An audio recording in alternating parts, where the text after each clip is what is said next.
तो दोस्तों सर्दी हो रही है, लेकिन मुझे पता है पुष्पा आप लोगों ने देखी है। अपन झुकेगा नहीं। हाँ दोस्तों, क्या है कि साउथ इंडस्ट्री जो है फिल्मों की, उसने एकदम से कंटेंट पूरा बदल दिया है। और ऐसा बदल दिया है कि लोग बॉलीवुड को भूले ही जा रहे हैं। तो साउथ की इंडस्ट्री पूरी तरीके से बॉलीवुड को ख़त्म करने के पीछे पड़ी है। हाँ, बहुत बड़ी बात तो मैं कह रहा हूँ, लेकिन देखिए कुछ चीज़ें हकीकत है। आप साउथ इंडस्ट्री की बाहुबली देख लीजिए या लिंगा देख लीजिए या कोई भी पिक्चर देख लीजिए, वहाँ कहानी को कहने का तरीका है। कहानी कम बजट में छोटे एक्टर्स के साथ, बहुत बड़ा कोई बैकग्राउंड नहीं हो उसके अंदर, और आसानी से चल जाए कम खर्चे में, और करोड़ों रुपए कमा रही है ना। देखिए पुष्पा बजट देखें तो बजट बहुत नहीं लगा, कहानी को कहने का तरीका बहुत अच्छा है। आप सोच रहे होंगे ये कैसी रिव्यू हो गई, तारीफ तो पहले रख दी। तो देखिए कहानी शुरू होती है। कहानी में क्या चाहिए आपको? कहानी आशा, आदमी जब कहानी देखता है, आजकल लॉकडाउन के माहौल में तो इंसान को उम्मीद चाहिए। कहानी कहती है आप गरीब हो, आप अमीर बन सकते हैं। आप अनाथ हो, आप सबके पालने वाले बन सकते हैं। आपको पुलिस इतना मारे कि आपके सारी हड्डियां रो दें और आप पुलिस को नंगा कर सकते हैं। समझ रहे हैं?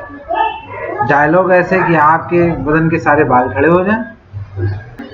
पुष्पा की कहानी भी कुछ ऐसे ही।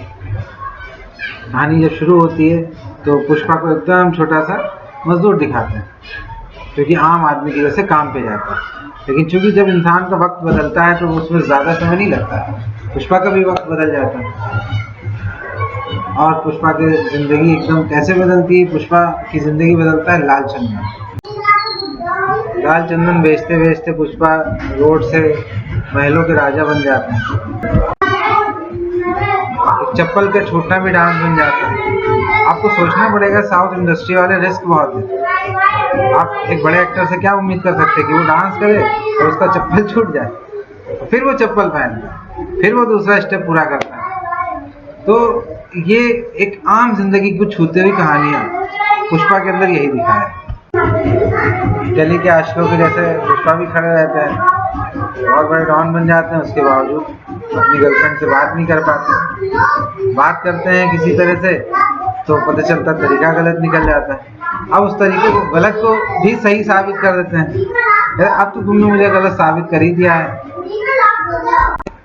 देखिए कहानी को अधूरा मैं इसलिए बता रहा हूँ, अगर मैं सारा खुद ही बता दूंगा तो फिर आप देखेंगे क्या, है ना। कहानी के अंदर आपका एक्साइटमेंट भी तो रहना चाहिए। एक चीज़ और भी सोचनी पड़ेगी, आजकल जो चल रहा है कि मतलब चोरों को बड़ी रिस्पेक्ट मिल रही है। अब चाहे भी हॉलीवुड की नेटफ्लिक्स के ऊपर जो मूवी चल रही है, आप उसको देख लें चोरी के ऊपर।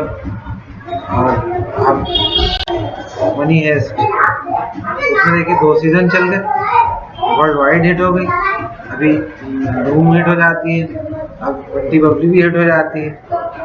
पिछली बंटी बबली में तो ये बताया था कि चोरी भाई नहीं करना चाहिए और हीरो हीरोइन ने चोरी छोड़ी थी, मगर इस बंटी बबली में तो बताया गया भाई आप कर सकते हैं, थोड़ा तो चलता है। तो कहीं ना कहीं ये हमारे समाज के अंदर व्याप्त अमीर और गरीब की खाई को भी दिखाता है। गरीब अपने पेट भरने को भी तरसता है। पुष्पा में भी यही दिखाया गया। पुष्पा को क्या चाहिए?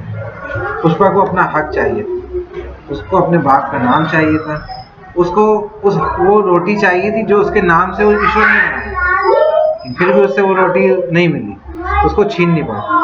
म्यूज़िक के लेवल की बात करें तो साउथ की जो है म्यूज़िक का कोई सामना इस समय नहीं कर पा रहे। जितने भी गाने हैं वो अपने आप में मिसाल हैं और उनकी म्यूज़िक अलग है, और वो चाहे जिस भाषा में वो गाने मिल रहे हैं उनका टेस्ट बरकरार है।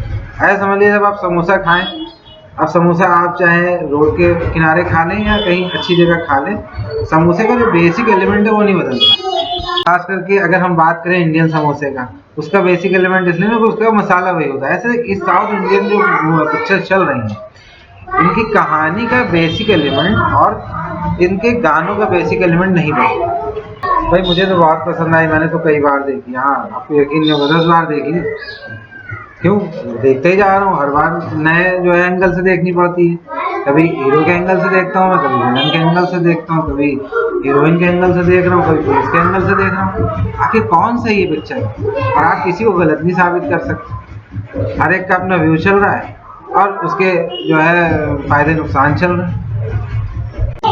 रिलीज करने के बाद जब ये सिंगल स्क्रीन थिएटर या मल्टीप्लेक्स में काम करी, 100 करोड़ रुपए का रेवेन्यू उसने जनरेट किया।